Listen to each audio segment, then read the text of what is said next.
Estimados estudiantes, continuando con el tema de lo que es la programación orientada a objetos, vamos a explicar otro tema a continuación del video anterior. El tema es clases y objetos. Cuando hablamos de clases y objetos, todo programa desarrollado mediante el paradigma de la programación orientada a objetos está compuesto de clases y objetos. Es decir, cualquier sistema que usted cree o que usted encuentre, con el que usted trabaje, tiene que usted estar consciente que está creado básicamente o está compuesto de lo que es clases y objetos. Entonces, esos dos conceptos son fundamentales que los comprendamos, ¿verdad? En esta asignatura, los clases y los objetos.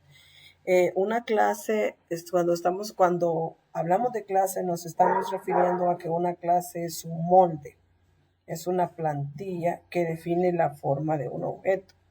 Pero para que lo comprendamos de una manera más sencilla, analicémoslo solamente con el concepto de molde o plantilla.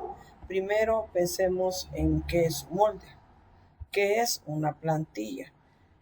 Por ejemplo, nosotros podemos, si queremos trabajar en Word, podemos descargar de Word una plantilla en la cual vamos a generar un currículum. O podemos descargar una plantilla para generar un memorándum. Y así encontramos diferentes plantillas que básicamente lo que nos definen es el molde para realizar algo, ¿sí? Entonces, una clase en programación orientada a objetos es un molde, es una plantilla que tenemos, que debemos de seguir, que es creada para seguirla y para reproducirla. Es decir, otro ejemplo, si nosotros queremos recolectar información a cierto número de personas, creamos un formulario.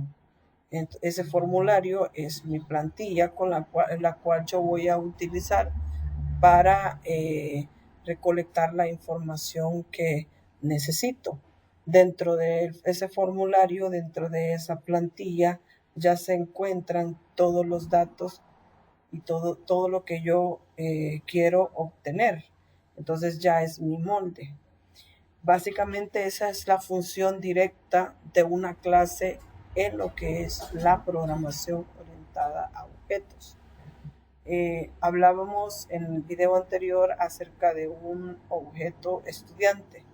Cuando decíamos que a ese objeto estudiante le íbamos a aplicar la abstracción, decíamos que a ese objeto, que la abstracción era básicamente el análisis que le hacemos a un objeto para poder sacarle ciertas propiedades o ciertos comportamientos. Entonces, cuando nosotros tenemos un objeto estudiante, pensamos en ese estudiante como objeto, empezamos a pensar en qué propiedades tiene y cuáles comportamientos tiene. Luego de que ya tenemos esas propiedades y esos comportamientos, venimos y los metemos dentro de un molde. Todo lo que usted sacó del objeto, tanto las propiedades como los comportamientos, ¿verdad?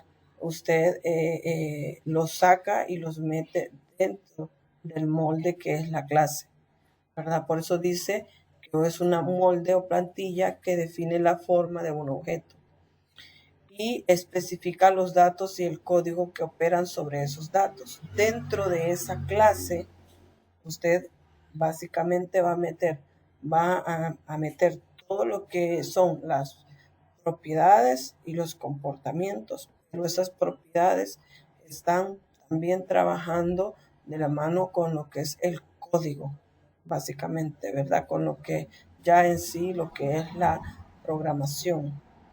Y los datos, por supuesto, que van a operar, ¿verdad? En relación con el código. Dice también que los objetos son instancias de clase. Este concepto es bien fundamental que lo comprendamos y por favor no lo vaya a olvidar. dice que los objetos son instancias de la clase. Entonces, vengo yo y digo, si la clase es mi molde, cuando ya tengo yo ese molde creado, vengo y lo, genero lo que he querido hacer o la finalidad que tiene la clase. Es decir, yo generé un molde y ese molde lo hice con un fin en específico. Entonces, cuando vengo yo y me dispongo a conseguir ese fin en específico, es allí donde viene la parte de lo que son los objetos. Y es la creación del objeto a partir de la clase. La creación del objeto a partir de la clase. Con los ejemplos prácticos pues, lo vamos a entender de una mejor manera y vamos a hacer relación a este concepto que dice instancias de clase. ¿Por qué los objetos son instancias de clase? También dice que una clase es una abstracción que representa un conjunto de objetos con un comportamiento y una interfaz común. Como le repito, la clase es el molde. Dentro de la clase yo meto todo lo que extraje del objeto, tanto comportamientos como propiedades. Entonces se dice que la clase es una abstracción. ¿Por qué? Porque dentro de ella se encuentra lo que son los comportamientos del objeto más las propiedades de ese objeto. Y todo eso representa un conjunto de objetos con un comportamiento y una interfaz común. Es decir, si yo vengo y a partir del molde creé diferentes objetos, entonces como el molde es único, todos los demás objetos que yo creé a partir de ese molde o esa plantilla que tenía, van a tener una interfaz común. Se construyen, dice, a partir de clases, los objetos. Vale. Decíamos que la clase es el molde, es la plantilla, es donde yo voy a meter todo lo que yo extraiga del objeto, es decir, propiedades y comportamientos. Cuando yo ya tengo mi molde creado a partir de todo lo que extraje de lo que es el objeto, luego vengo y digo, bueno, ya tengo mi molde, ahora ya voy a generar todo lo que necesito generar. Entonces, los objetos se crean a partir de las clases moldes que yo tengo o de las plantillas que yo tengo. Esa clase, molde o plantilla va a contener las especificaciones técnicas con las cuales se van a construir los objetos, ¿verdad? Esa clase. Es decir, ese objeto que se cree se va a crear a partir de todas las especificaciones técnicas que pueda tener los objetos. Por ejemplo, asumamos que vamos a crear, tenemos por ejemplo los planos de una casa. Los planos de una casa, en ese caso, esos planos son la clase, porque la clase es mi molde, es mi plantilla. Entonces los planos van a contener, ¿verdad?, todas las especificaciones técnicas. Es la clase. Y luego viene y cuando ya tengo mis planos, vengo y hago la construcción de las casas. Entonces, todas las casas en sí ya terminadas van a ser lo que llamamos como objeto. Entonces, repitiendo, los planos de la casa son la clase. Y cuando ya tengo mis planos, me dispongo a crear lo que son los objetos. Y esos objetos, básicamente, esas casas creadas, básicamente son los objetos ya en el mundo de la programación. También se dice que cuando escribimos un programa orientado a objetos, lo que hacemos es diseñar un conjunto de clases. Es decir, que todo programa, todo sistema creado bajo los paradigmas de la programación orientada a objetos, entonces todo programa creado así, estamos hablando que está compuesto de un conjunto de clases o diseñado por un conjunto de clases, desde los cuales se crearán los objetos necesarios cuando el programa se ejecute. De cada una de las clases siempre va a ser necesario generar objetos a partir de las clases que tenemos, que van a ser nuestras plantillas. A cada una de estas clases incluye dos partes que se diferencian fácilmente, que son los atributos y los métodos. Este aspecto también es bien importante que lo comprendamos, la parte de los atributos y los métodos. En sí, en el mundo de la programación, cuando estábamos hablando de que un objeto tiene propiedades y ese mismo objeto también tiene comportamientos, ya en el mundo de la programación, esas propiedades que usted le abstrae a un objeto son los atributos, es decir, las variables. Y los comportamientos que ese objeto pueda tener se convierten en los métodos en el mundo de la programación. La clase siempre hay que verla como el pilar fundamental de lo que es la programación orientada a objetos. Esta también es una plantilla de la cual vamos a crear siempre diferentes objetos. Y también estas clases agrupan comportamientos, ¿verdad? Y estados, que son los atributos. Y siempre cuando creamos un objeto, ese objeto es una instancia de la clase porque fue creado a partir de una clase. También se dice que la clase es una abstracción lógica de un objeto. Esto es bien importante que lo comprendamos. Cuando hablamos de abstracción lógica de un objeto, nos referimos al hecho de, si yo voy a generar un molde o una clase llamada estudiante, es porque yo le voy a aplicar la abstracción a un objeto estudiante. Entonces, cuando pienso en el estudiante, empiezo a analizarlo y a pensar en cuáles son sus propiedades, cuáles son sus comportamientos. Es decir, que todo eso que yo extraiga del objeto lo voy a meter dentro de la clase. Por lo tanto, esa clase se convierte en una abstracción lógica de un objeto estudiante. Es decir, que yo no podría aplicar la abstracción a un objeto automóvil y luego los datos de ese objeto automóvil meterlos en la clase estudiante. No podría hacer eso porque la clase estudiante fue creada o ha sido diseñada para un objeto alumno.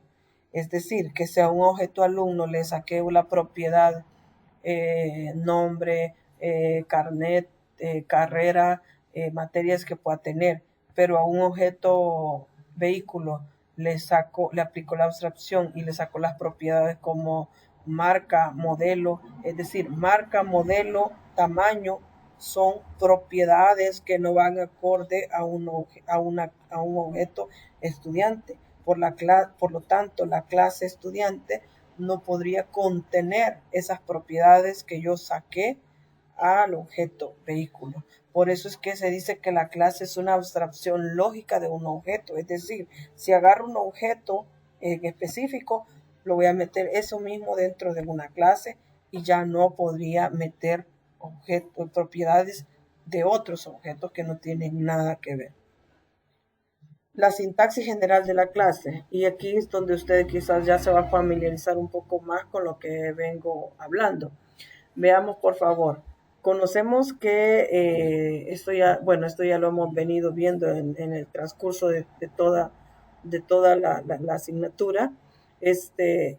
Tenemos lo que es la clase, la palabra reservada clase, nombre de la clase. Este es básicamente la sintaxis de una clase, donde abre la llave y donde cierra la llave. Sabemos que la clase es un contenedor que va a contener todas las especificaciones técnicas de un objeto. Luego venimos y tenemos un comentario y aquí tenemos lo que es la declaración de variables o atributos y luego tenemos métodos o funciones. Quiero que se fije en algo que es bien importante. Observe que aquí no tengo el método main. Hemos venido trabajando siempre en las clases con el método main. Luego de tener el nombre de la clase teníamos el public, static void main y dentro de él veníamos trabajando todo el código. Ahora ya no lo vamos a hacer de esa manera. ¿Por qué?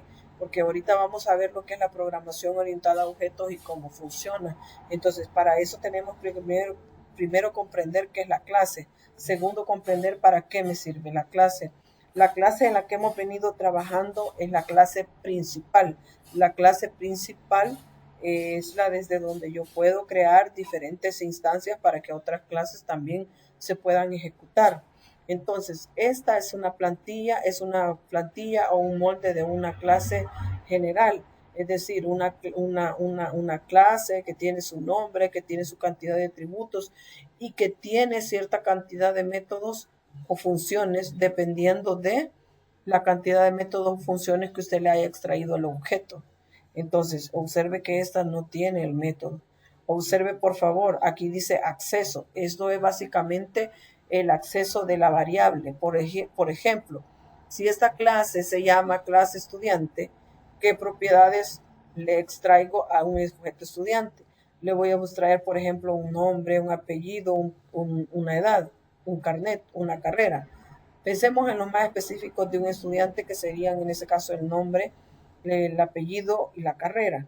Ok, entonces para el caso de la primera variable, el acceso sería, como no hemos visto modificadores de acceso, pues los vamos a dejar como público. Luego viene lo que es el tipo de la variable. Una variable, si es la variable es nombre, entonces el tipo es string. Luego, en la segunda variable, de igual manera, siempre público, por ejemplo. Luego, si es apellido, pues la variable es string. Y la tercera pública, si es carrera, pues también es string. Entonces, aquí tenemos lo que es, observe aquí, por favor, y esto es bien importante también, lo que es el modificador de acceso para lo que son los métodos o funciones. Los métodos o funciones básicamente son funciones o porciones de código que se ejecutan que han sido creados y se ejecutan para un fin específico. Su sintaxis general en este caso sería primero el modificador de acceso, el tipo de devolución y lo que es el nombre del método junto con su lista de parámetros. Ya vamos a ver esto de una mejor manera. Pero básicamente esta es lo que es la sintaxis de una clase general. Observe por favor que lo que son los métodos, abre su llave, cierra su llave. Y la clase también abre su llave y cierra su llave. Dice que una clase se compone de tres partes fundamentales, ¿verdad? La clase, el nombre, los atributos y los métodos. El nombre de la clase que contiene, ¿verdad? El nombre de la clase, los atributos que en este caso son las mismas variables también que declaramos, variables o constantes, y los métodos que son funciones. Los métodos básicamente representan el comportamiento u las operaciones, la forma de cómo interactúa la clase con su entorno. Esta es una parte de una forma de ver un diagrama de clases. Es una tablita en la cual en la primera fila definimos lo que es el nombre de la clase. En la segunda fila representamos todo lo que son los atributos que se encuentran dentro de esa clase, como les decía, ¿verdad? Ya sea variables o constantes. Y en la tercera fila estaríamos definiendo lo que son los comportamientos, es decir, los métodos, funciones que se sacaron al objeto. Aquí está una explicación de qué son los atributos, ¿verdad? Lo que les decía, que son las mismas variables. Son las mismas variables. Dice que una clase puede tener cualquier número de atributos. Se declaran con un identificador y el tipo de dato correspondiente. Aquí lo pudimos haber visto en lo que es la sintaxis general de la clase, que teníamos el acceso, el tipo y el nombre de la variable. Aquí tenemos también otra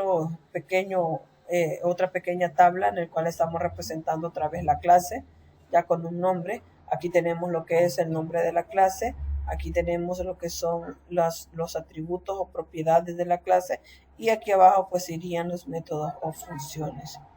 Y esa sería la abstracción lógica de un objeto automóvil. Es decir, este diagrama está representando una clase automóvil.